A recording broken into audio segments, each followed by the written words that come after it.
Mesdames, Messieurs, bonjour. Nouveaux Infos Plus, nouveaux thèmes, nouveaux sujets. J'explique bonjour. Bonjour Pierrot, d'abord bon anniversaire. Oui, bon anniversaire aux infos, c'est vrai, ça fait 2 ans cette semaine que nous avons lancé cette opération, cette aventure, en septembre 2008, le 1er septembre. Je crois que même si ce n'était pas l'un des sujets de la discussion, on va prendre une minute pour dire que finalement, avec ce projet, Jean-Albert Warraud, Pierrot Dupuis, on a quand même fait bouger le microcosme, le paysage audiovisuel local, la presse. Donc je crois que depuis, c'est une bonne chose, bon, vive la concurrence. Tout à fait. Non, je crois qu'honnêtement, ce qu'il faut reconnaître, c'est tout ce qui a été fait depuis 2 ans, tout ce que ça a apporté. Surtout, ce qui est important, je crois que l'essentiel, c'est d'avoir donné la parole au plus grand nombre, à la population. Dommage que ça s'est après fixé sur un petit groupe qui revienne. Il y a un groupe de commentateurs, je dirais, réguliers, abonnés, et puis quand même à côté, il y a... il y a la volonté, et je crois que dans le courrier lecteur, on voit les gens qui apportent leurs infos, dans d'autres infos, ceux qui vraiment viennent apporter cette information, et ce qui est paradoxal, c'est que parfois, ces informations apportées par l'internaute est très lu, très commenté. Parfois plus que les articles sur lesquels on va travailler pendant plusieurs heures. Ça montre que c'est vrai, c'est un autre concept, c'est une autre façon de concevoir l'information. Et je crois que là-dessus, tout chapeau aux infos. Si on devait retenir quelques grandes lignes de infos, c'est bon, effectivement, l'information en instantané. C'est-à-dire des journalistes qui vont sur le terrain et qui font le maximum pour... quand ça le mérite, mettre l'information le plus rapidement possible en ligne. Deuxièmement, la parole donnée aux auditeurs. Aux internautes, oui, ça reste.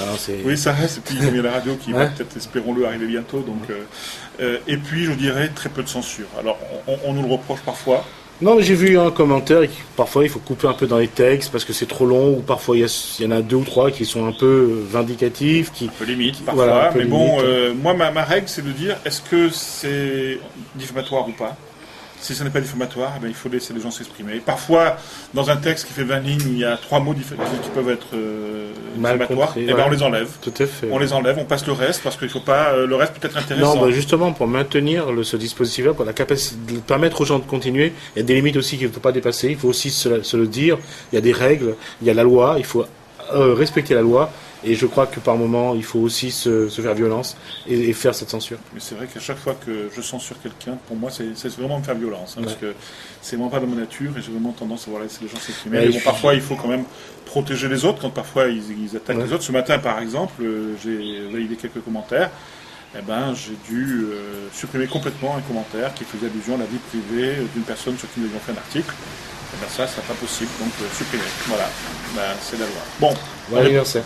Bon anniversaire. On n'avait pas prévu de parler de ça. Je souhaitais qu'on parle en premier sujet de problèmes qui se posent actuellement au sein du Parti Socialiste à La Réunion, qui n'ont pas encore fait la une des journaux, mais ça ne va pas tarder. D'ailleurs, il y a une conférence de presse qui est prévue ce week-end, tenue notamment par Michael Nativel, l'avocat dionysien, qui s'était fait remarquer aux dernières élections en contestant fortement le choix de certains candidats aux dernières élections.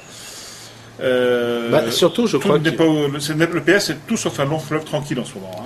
Je crois que surtout depuis les élections européennes, il y a quand même pas mal de promesses qui ont été faites, qui n'ont pas été tenues. Parce qu'au moment des municipales, quand on a fait la liste, il y a un certain nombre de choses qui étaient promises et qui n'ont pas été tenues. Oui, ça, surtout, il y a eu le geste de Philippe Naillet envers... On va dire le geste de Gilbert Annette, parce que Philippe Naillet n'était pas très très chaud pour le faire, mais on lui a plutôt imposé. C'est vrai que quand on regarde, on revient à ces mêmes schémas où malheureusement c'est le cas dans pas mal de partis. On n'a pas fini notre phrase, c'est le geste de Philippe Naillet envers Ibrahim Dindar, dans le 5e canton de Saint-Denis, juste au lendemain des municipales. C'était en mars 2008.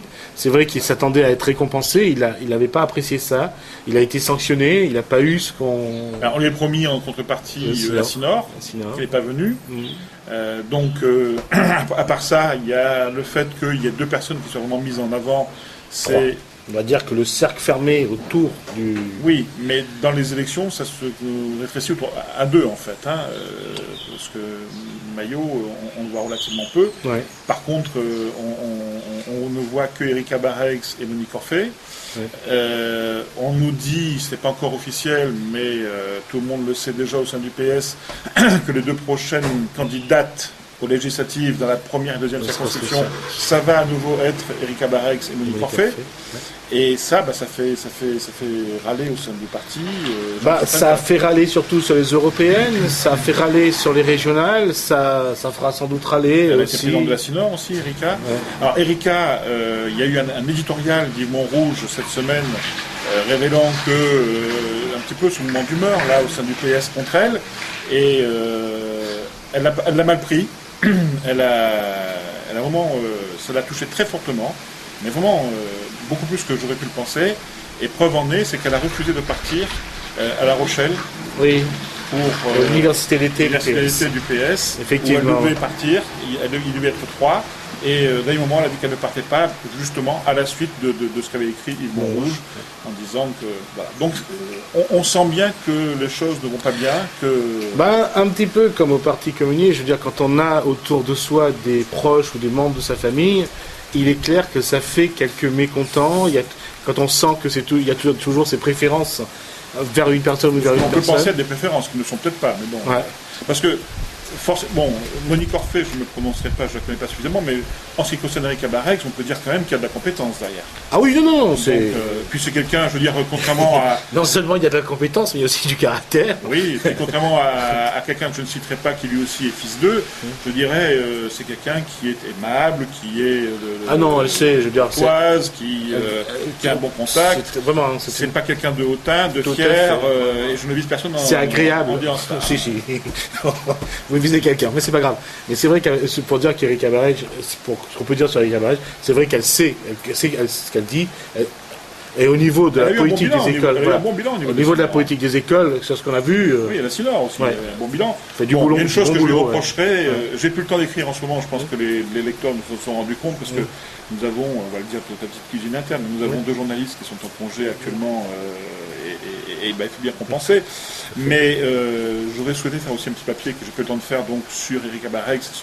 Elle a fait sortir un journal par la CINOR, payé par la CINOR, où il y a une photo d'elle à toutes les pages, parfois même 2 photos.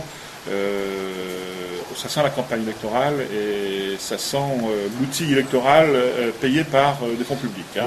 Donc comme quoi, quelles que soient les qualités, parfois il faut aussi savoir donner des fessées quand on le mérite.